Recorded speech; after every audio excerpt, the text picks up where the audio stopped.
আসসালামু আলাইকুম, সবাইকে আমন্ত্রণ জানাচ্ছি কুটিবাড়ির আরো একটি নতুন ভিডিও দেখার জন্য। প্রথমে একটি বেলুন ফুলিয়ে নিলাম, এবার ওর গ্লোর সাথে পানি মিশিয়ে পাতলা করে নিলাম। এবার গ্লো দিয়ে বেলুনের উপর টুকরো টুকরো নিউজ পেপার একটি একটি করে বেলুনের গায়ে লাগিয়ে নিলাম।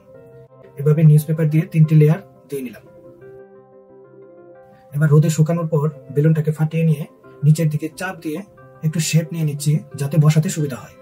এবার 100 গ্রামের মতো জিপসাম প্লাস্টার নিয়ে সাথে পরিমাণ মতো পানি দিয়ে একটু ঘন মিশ্রণ তৈরি করে মোল্ডের ভেতর ঢেলে ঘুরিয়ে ঘুরিয়ে একটি লেয়ার দিয়ে নিলাম।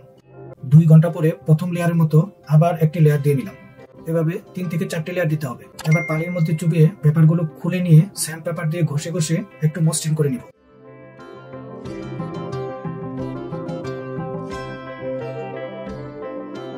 এবার পছন্দের ডিজাইনটি দেওয়ার জন্য প্রথমে কাঠ পেন্সিল দিয়ে দাগ টেনে হ্যাকসঅ ব্লেড দিয়ে খাত করে নিচ্ছি।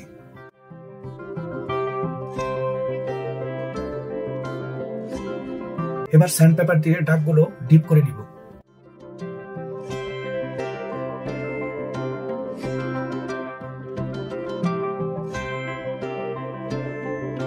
একদিন রোদে শুকানোর পর অ্যাক্রিলিক কালার দিয়ে প্রথমে একটি লেয়ার দিয়ে শুকানোর পর আরো একটি লেয়ার দিয়ে দিব। সর্বশেষ রং শুকানোর পর ক্লিয়ার বানিশ দিয়ে নিচ্ছি। ভিডিওটি ভালো লাগলে কুটিবাড়ির পাশে থাকার অনুরোধ রইল। ভালো থাকবেন, আল্লাহ হাফেজ।